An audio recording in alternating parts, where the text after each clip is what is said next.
આપણી સાથે છે જેમણે સંજયભાઈ ચૌધરી તાપીથી છે જીપીએસસી ની તૈયારી કરી જ્ઞાન લેબ સાથે અને સફળ થયા છે એક અધિકારી તરીકે એટલે આજે જ્ઞાન લેબની મુલાકાતે આવ્યા છે આદર્શ નિવાસી શાળામાં પ્રિન્સિપાલ તરીકે એક જ જગ્યા હતી આખા ગુજરાતમાં બરાબર ને સંજયભાઈ અને એમાં સંજયભાઈની પસંદગી થઈ છે એટલે પહેલા તો એમને અભિનંદન આપીએ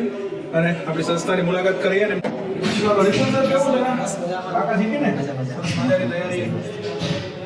આવો સંજયભાઈ આવો આપણી સાથે સંજયભાઈ ચૌધરી છે કે જેમણે શિક્ષકમાંથી મહેનત કરી જીપીએસસી પાસ કરીને ક્લાસ 2 માં સફળતા મેળવી છે તો સંજયભાઈ જ્યારે આપણે જ્ઞાન લેબમાં તૈયારી કરતા ત્યારે ઇન્ટરવ્યુ માટે લગભગ આ જગ્યાએ ઇન્ટરવ્યુ અને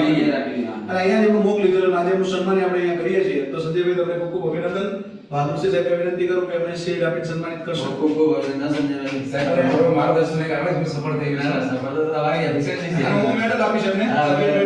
સંજયભાઈ મેડલ આપણે જ્ઞાન લેબ સ્કોલરનું મેડલ આપશું કે ભાઈ એક શિક્ષકમાંથી સફળ અધિકારી તરીકે સફળ થયા છે ત્યારે એમને અભિનંદન થેન્ક યુ સર તમારો ખૂબ ખૂબ આભાર તમારો સંજયભાઈ એક તમને સરસ મજાનો સંદેશો આપશે બરાબર કે ભાઈ તમે તૈયારી કરો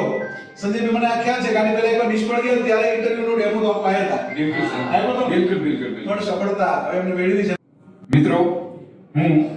1999 માં પ્રાથમિક શિક્ષક તરીકે જોડાયો 10મા પછી પીટીસી કરીને તાત્કાલિક હું જોડાઈ ગયો હતો નોકરીમાં પણ જ્ઞાન લેબ સાથે મારો પરિચય 2021 માં થયો અને ત્યારબાદ મેં તૈયારીઓ ચેતન સર અને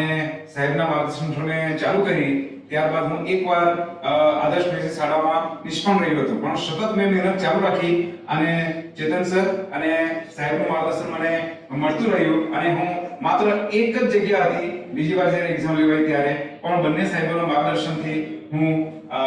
સફળ થયો છું તો મિત્રો મહેનત તમે સતત ચાલુ રાખો સફળતા આપણને મળશે જ